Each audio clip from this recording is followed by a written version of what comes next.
From St. Louis Public Radio. This is Politically Speaking.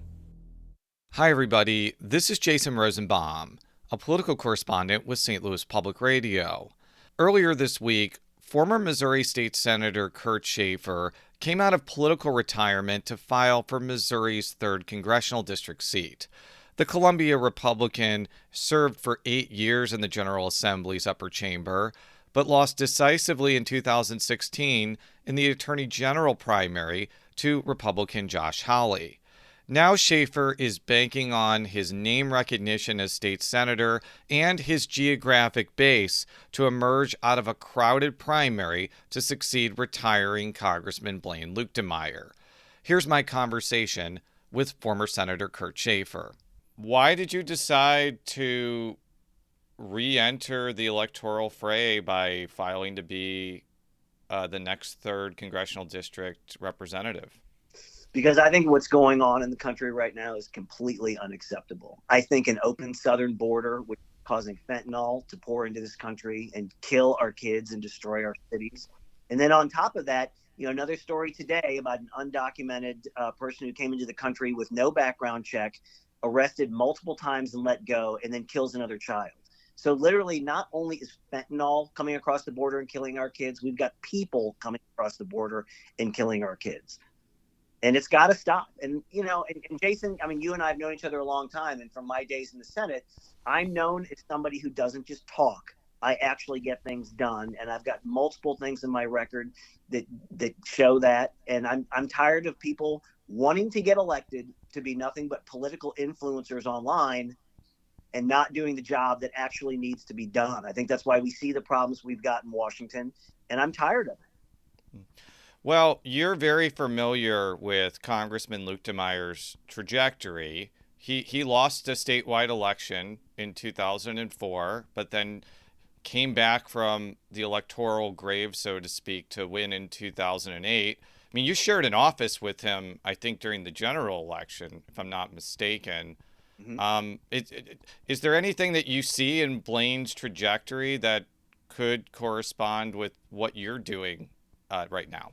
Well, first of all, I think Blaine's done a fantastic job. I think losing him for the 3rd Congressional District is a blow to Missouri. Those are big shoes to fill. But again, Blaine accomplished a lot. He was able to establish a lot of things, not just for the 3rd Congressional District, but for farmers and ranchers and other businesses in Missouri.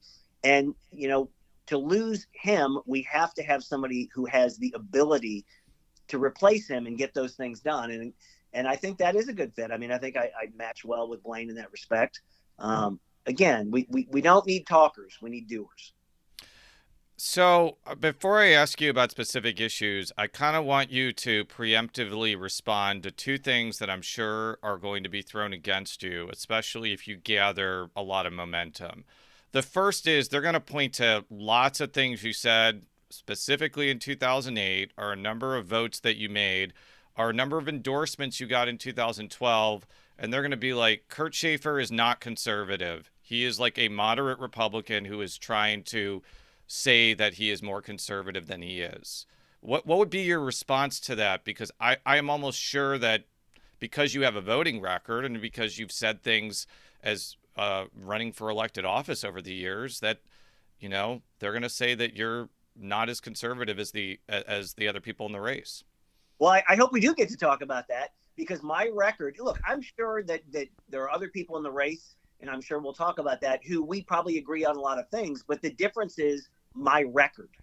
So, for example, Article 1, Section 23 of the Missouri Constitution, which is your right to keep and bear arms under the Missouri Constitution. In 2014, I wrote new language for that provision. I passed it out of the legislature. I got it on the ballot, and it passed by almost 70%. And that made Missouri one of the strongest states in the country to protect your right to keep and bear arms. For 6 years, I was the chair of the Appropriations Committee writing the state budget. I cut over $1 billion out of that budget in that time frame. I defunded Planned Parenthood in that time frame, and I did it in such a way that the courts couldn't throw it out, which unfortunately no one's been able to replicate that since. So my record is as conservative as you can get, and it's a record of accomplishments not a record of just getting out on social media and talking about how conservative you are. The other thing that I think is going to be used against you is you have been lobbying in Missouri for a couple of years now, and typically lobbyists are seen as these evil boogeymen who are corrupting everything. What's going to be your response when, people spend millions of dollars worth of ads pointing that out? So I've been a lawyer in Missouri for almost 30 years, and over 25 of that I have spent defending farmers and ranchers and businesses in courts throughout Missouri against plaintiffs' lawyers trying to take away their living, trying to take their money, trying to take their property. And I'm proud of that. And in the legislature, I worked to protect those farmers and ranchers and other businesses. So after I left the legislature, if I've got to talk to legislators about those same issues that I talk about in the courtroom, that I talked about when I was in the legislature, if the law requires that I have to register as a lobbyist to do that, and my role as a lawyer defending those business entities, then that's what I've got to do.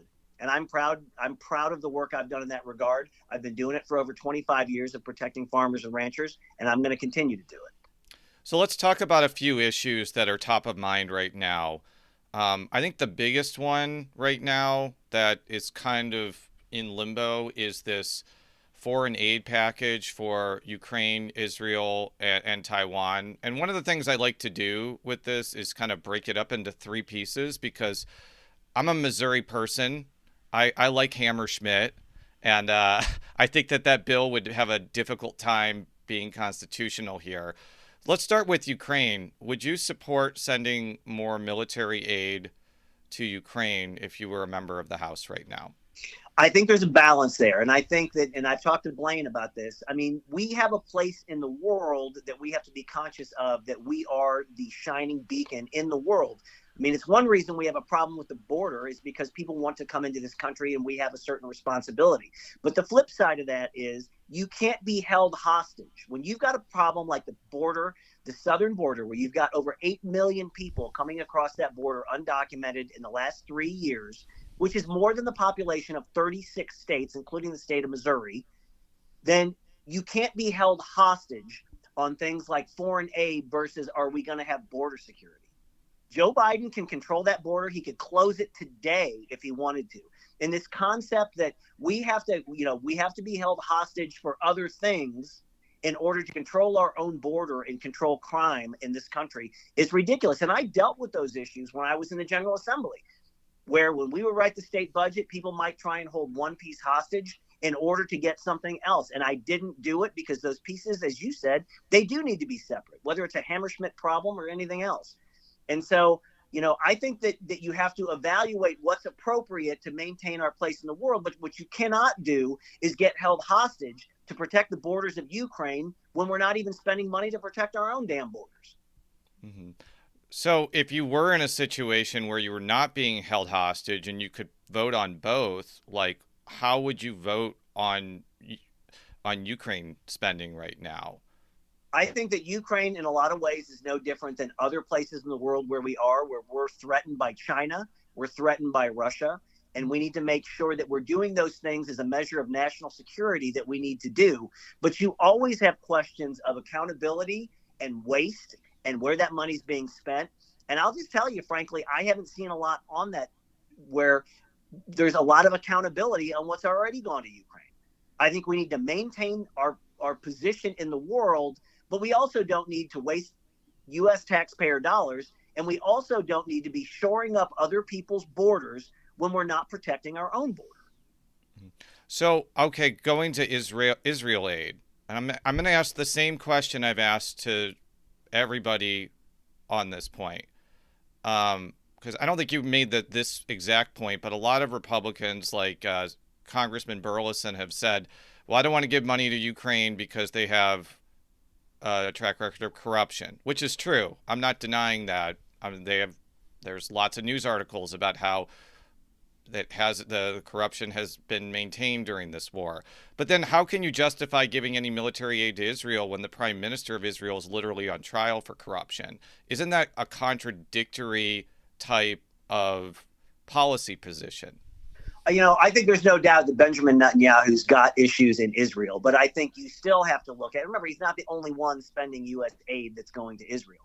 Do I think we need to support Israel? Absolutely, I think that. Should we be looking at the same accountability measures that we look for, whether it's Ukraine or anyone else? Absolutely, we should be doing that. And frankly, I think that actually the government's done a better job of keeping tabs on accountability for Israel, who I think has been much more careful in their spending than they have on Ukraine. But do I think we need to support Israel? Absolutely, I think we need to support Israel. I guess another question I've asked too is Israel is like the 25th biggest economy in the world. Like, why do we need to give them money to buy our weapons? Couldn't they just use their own money to buy our weapons? And they're not being invaded by Russia right now. They're clearly the more powerful actor in this conflict. Isn't it a reasonable question to ask, like, why do they need this money when they could just pay for it themselves? Well, first of all, they're our only ally in the region, and they are surrounded by countries that want to kill them every day, countries that are hostile to the United States. They are not our allies in that part of the country. So do we need to do certain things, as I said previously, to maintain our position in the world? And being a partner of Israel, being part of that, absolutely is part of that, because they are our ally, and they prove that over and over again. But again, they are our only ally. And when you look at Western civilization and Western culture, which we try to show the world is the way civilization should exist, Israel is our partner in that. They're the only one in the Middle East that has a culture similar to ours and promotes those democratic values. So, yes, are there things that we need to do to be supporting Israel? Yes. Okay, going to immigration. You've probably seen some comments from some House members that explicitly said, I don't want to vote on anything regarding immigration because I want it to be an issue in the election that helps Donald Trump. Do you think that that's the right type of posture for, I'm not saying all Republicans are saying that, by the way, but some have said that openly. And from the outside looking in, that seems pretty cynical. Like, do you think that's the wrong type of thing for Republicans, especially in the House, to be doing when, as you mentioned, there is a palpable crisis at the border that is affecting pretty much every part of the country? Let me tell you what's cynical. And what's cynical is the fact that you look at situations like what happened at the University of Georgia with a student being murdered by somebody who never should have been in the country and then was let go multiple times by law enforcement in other parts of the country before that occurred. And now we've got another story in the paper today where you've got another person who was not vetted, let into the country, arrested and let go, and then killed a 2-year-old. And I think the cynical part is, why are Democrats letting this happen? Because those are things, they own this. The crisis at the border is owned by Democrats. But the question is, why would they accept these things like that are happening? And as tragic and it is awful as they are, that's acceptable to them because of the bigger picture of letting in over 8 million people who are going to blue states and blue cities that are losing population, so that when they do the next census, because remember, when they do the census, they don't count citizens, they count people. So those people count. So you're adding more than the entire population of the state of Missouri to some of those places, so that when they do that, those places have larger populations, they get more representation in Congress, and they get a better position in presidential races for Democrats. It is an objective to have a single party Democrat system, and it's all part of the design. And what I think is unacceptably cynical is accepting the deaths of kids in this country, whether through fentanyl or direct murder of kids, as we're seeing almost on a daily basis now, to say that you get a better footing in politics. But that is what Democrats are doing to create a one-party system. I've asked this before to other candidates too, but does any sort of immigration, like global immigration policy, have to also deal with some of the economic calamities in the countries where people are coming from? And I understand that, like, America doesn't have enough money to, say, fix the economy of Venezuela or El Salvador or whatever. But it seems like the reason people are coming to the country is because of, like, real economic and political crises in Latin America. And it seems like it's going to continue if those countries are still unstable. Like, is that part of the conversation too, or is it just enforcement in your view? Well, there's no doubt that people come to this country because they want a better future. And so, as down as some people may be on the United States, it still shows it's a great argument of why we are the best country in the world, because people want to come here for a brighter future. And we have always had my German relatives that came here, wanted the same thing. But when my German relatives came here, they had to go through, the whole process of being vetted and found out who they were and whether or not they were going to be let into the country. And I think that's always the process that we've had that's worked. And so, yes, I mean, people want to come from other countries that are not in as good of a position, for whatever reason, economically, politically. But it doesn't mean that we destroy our economy and kill our kids by saying we need to take everybody who comes from a country that's not as good as the United States. And it's simply not acceptable. That process has to be restored where we know who's coming in. And again, there are hardworking people and people that want a better life, and that's great. They should have that opportunity. But they should never have the opportunity to simply sneak in and come across, and we don't know what they're doing, or carry illegal drugs into the country, or frankly have much more nefarious purposes, whether in terms of terrorism and other things, simply because we think it's a good idea to have an open border. It is not a good idea to let anyone into the country without vetting who they are. You mentioned before that you were the chairman of the Senate Appropriations Committee, I think for 6 years, Yeah, if I'm not mistaken. 6 years, yeah, which actually, as far as we can tell, is a record for even before term limits, how long somebody did that job. Would you want to be appointed to like a House budget related committee or like the Ways and Means Committee, given that you have a lot of experience in that sort of arena? Or are there other I understand you have to win first, and I understand that like getting appointed to committees, talking about this now is kind of premature, but I am asking all the candidates, like, what sort of focuses would you like to have beyond sort of the hot button top of mind issues in terms of committees? Well, there's no doubt that having written at that time it was just under a $30 billion budget for the entire state of Missouri for 6 years in a row. That's a level of experience in dealing with taxpayer dollars and revenue and how budgets work. That's a level of experience that not a lot of people have, and I would be honored to use that experience any way I can. But I will tell you this: in addition to the agricultural work that I have done, defending farmers and ranchers over the last, over 25 years. A lot of the work that I do as a lawyer is in the energy field. And so energy policy, I think, is also going to be one of the biggest issues that the country deals with for at least the next decade, probably the next 2 decades, because we've got an antiquated grid system that, number one, needs to be updated, and also it simply cannot handle the volume of electricity. And we all know demand for electricity is going up, and the nature of how that electricity is supplied is changing. And these are national questions. They certainly, impact individual states, but how that policy is going to be developed, in the best way to provide safe and reliable service at a cost that people can afford, which is a huge issue right now with some of the policy, that people simply can't afford it. That's something that I've worked on for years as a lawyer, and that is a space that when I go to DC, I want to work in that space because I have very strong feelings on what I think that policy should be. I'm looking at the Secretary of State's website at 9:25 a.m. on Wednesday, February 28th. There are 8 candidates, including yourself, in this race, including several who have the ability to self-fund, are current elected officials.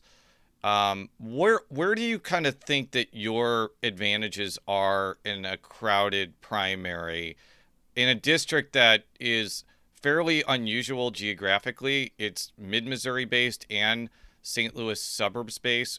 Why do you think that you're going to be able to have an advantage over the other people who end up running? So first of all, the way that the 3rd Congressional District is drawn, I mean, it really is a mid-Missouri district, which is where my Senate district was, and where I've had people encouraging me to get back into the public sector for a long time to get some of these things done. So I think the geography is beneficial. I mean, there's people. I actually live in the 3rd Congressional District. Some of those people who filed yesterday, I have no idea who they are. Others, I've known for years, including people that don't live in the 3rd Congressional District. And obviously, constitutionally, that's not a requirement that you live in the district. But I think if you're going to run to represent people of a congressional district, you should actually be one of those people. And I know I can say that I am. I don't think everyone in this race can say that. I do think you're right, though. It's going to be an expensive race, as many of these races are. That's the unfortunate side of it. But I think in this cycle where you've got a governor's race, you've got a lot of down ticket races, there's going to be a lot of messages out there that, people are going to be saturated with information. And, it's going to be difficult to get your message out. But I believe with the experience I've got, I can certainly do that. But, I think my record and I think geographically, I am the right candidate that fits the district. And I think there are other people in this race that, frankly, just don't fit it. Do you think have you talked with Congressman Luke DeMeyer about him possibly endorsing you? I mean, I should probably ask him myself, but, I mentioned on the outset that there is an existing relationship there. Anybody who went through the 2008 election cycle never forgets it because it was such a memorable election cycle. What do you think the possibility is of him possibly endorsing you or any other candidate? I think that Blaine has done a great job for the district. I certainly hope that he will endorse me, but that's something you might need to ask him. How much do you think the presidential race is going to play in this contest? Obviously, it's not like 2008 where the general is going to be competitive. Like, I haven't found a single person who feels like the Democrat has a chance here. Do you think that enthusiasm among Republicans about Trump being the nominee again is going to be a factor in this contest? Or since it's going to be decided in August and not the November general election, it's really going to be more about localized issues rather than, Trump versus Biden, so to speak? I think that everyone is disappointed with President Biden's border policy, law enforcement policy, economic policy. Do I think that disappointment helps me? Yes, I do. You can read and listen to all of our coverage of the race to succeed retiring Congressman Blaine Luke DeMeyer by going to STLPR.org. I'm Jason Rosenbaum, and thank you for listening. Politically Speaking is produced by Sarah Kellogg, Rachel Lippman, and me, Jason Rosenbaum. The show is edited by Fred Ehrlich. Read all of our coverage at STLPR.org. And if you haven't already, make sure to subscribe to Politically Speaking by searching the term Politically Speaking on Apple Podcasts. From St. Louis Public Radio. This is Politically Speaking.